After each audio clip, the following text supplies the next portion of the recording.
মুর্শিদাবাদ জেলা ভারত বাংলাদেশ সীমান্তবর্তী জেলা। ভারত বাংলাদেশ সীমান্তে মুর্শিদাবাদ জেলাতে আন্তর্জাতিক সীমানা 143 কিলোমিটার। তার মধ্যে 43 কিলোমিটার রয়েছে স্থলভূমি, বাকি 100 কিলোমিটার রয়েছে জলভূমি। জলভূমিতে রয়েছে গঙ্গা ও পদ্মা নদী। তবে স্থলভূমিতে বেশিরভাগ জায়গায় নেই কাঁটা তারের বেড়া, ফলে অনেক সময় রাতে সুযোগ নিয়ে বাংলাদেশিরা ঢুকে পড়েন বিভিন্ন জায়গা দিয়েই। তবে যেখানে কাঁটাতার রয়েছে সেখানে ওপারে বাংলাদেশের জমি এবং এপারে ভারতের জমি।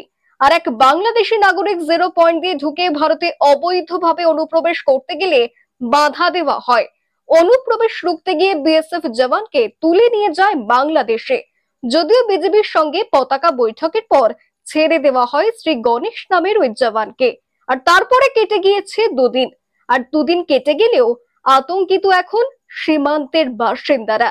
বলতে আমরা এখান দিয়ে আমাদের এই বর্ডারের এলাকাতে ঘাস কাটি পারে, ঘাস কাটতে গিয়ে দেখি 100 জন বাংলাদেশিরা চলে আসে। মাঝে মধ্যে ঘাস কাটতে আমরা ছেড়েও পালিয়ে আসি, হেসেলিও পালিয়ে আসতে হয়। কি করবো এখন, সিকিউরিটি গার্ড আমাদের তো থাকে না, হয় না, বর্ডারের সিকিউরিটি গার্ড এখানে আছে, তো আমরা তো ভিতরে যাই। তার কাটার জন্য বলছিলাম, এখানে তার কাটা যাওয়া যায় নাকি, হ্যাঁ বাড়ানো উচিত।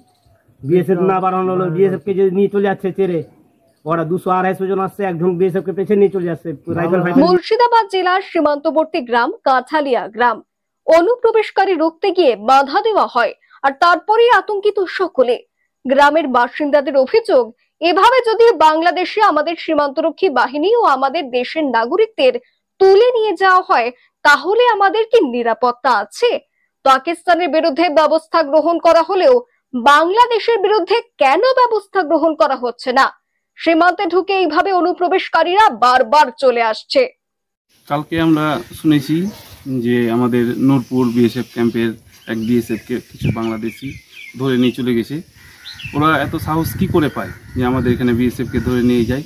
আর আমাদের সরকার, আমাদের বিজেপি সরকার, কেন্দ্র সরকার এটা নিয়ে কি ভাবনা চিন্তা করছে? আমাদের সরকারকে আমরা জানাতে চাই প্রেস মিডিয়ার মাধ্যমে যে এরা আমাদের যেমন পাকিস্তানের ওপরে অ্যাটাক করছে, স্টেপ নিচ্ছে, তেমনি যেন আমাদের বাংলাদেশের উপরেও কিছু একটা ব্যবস্থা নেই এবং আমাদের এখানে বিএসএফ এর নিরাপত্তা বাড়ানো হোক। এবং মুর্শিদাবাদে এই ঘটনা আগেও হয়েছে। সীমান্ত দিয়ে বারবার বাংলাদেশে ঢুকে মুর্শিদাবাদ জেলার বিভিন্ন জায়গায় অশান্তি করেছে বলেও অভিযোগ উঠেছে। যদিও এই ঘটনায় এখন আতঙ্কের পরিবেশ গোটা গ্রাম জুড়ে। গ্রামের বাসিন্দারা চাইছেন পাকিস্তানের মতো বাংলাদেশের দিকেও ব্যবস্থা গ্রহণ করা হোক। ভীষণ আতঙ্কে যাচ্ছি ক্যাম্প থেকে বিএসএফ কে নিয়ে চলে গেল। তা আমাদের যে গঙ্গাঘাট যেছি, যে আমাদের ছেলেপিলা দিয়ারে যেছে ঘাসকে, তা আমাদের ছেলেপিলাকে নিয়ে উঠিয়ে নিয়ে যাবে তার কোনো মানে নেই।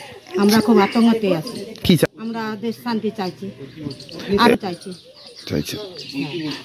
আরো বিএসএফ চাইছি, হ্যাঁ ব্যবস্থা যেন হয় চাইছি। আমরা সেটাই চাইছি যে শান্তি হয়, ব্যবস্থা নিতে চাইছি। হ্যাঁ বাংলাদেশের নিচে আমরা ব্যবস্থা নিতে চাইছি। ফেসবুকের মাধ্যমে দেখেছি আমাদের এক বিএসএফ জওয়ানকে কিছু বাংলাদেশি, মানে বেশ কিছু বাংলাদেশি ধরে আটকে রেখেছে এবং মারধরও করেছে, যেটা সম্পূর্ণ ওরা সোশ্যাল মিডিয়ায় ছাড়েনি। তবে এই ঘটনা খুব ভয়ানক পরিস্থিতির দিকে এগোচ্ছে। বিশেষ করে কিছুদিন থেকে আমরা লক্ষ্য করছি বাংলাদেশ খুব বারবারন্ত করছে, এমন একটা হাবভাব দেখাচ্ছে ওরা যে একটা বিশাল পাওয়ারফুল, এবং ইন্ডিয়ার সঙ্গে যেমন পায়ে পড়ে একটা ঝগড়া সৃষ্টি করে, সেই জিনিসটা বাংলাদেশ অনবরত করছে। কিছুদিন আগে আপনারা লক্ষ্য করবেন আমাদের এই মালদার সুখদেবপুর বর্ডারেও সেই ধরনেরই ঘটনা ঘটেছিল এবং বোমাবাজি করেছিল। এই ধরনের ওরা কিছু প্ল্যান আবার কিন্তু পুনরায় করেছে। মুর্শিদাবাদ থেকে কৌশিক অধিকারের রিপোর্ট, লোকাল 18 বাংলা।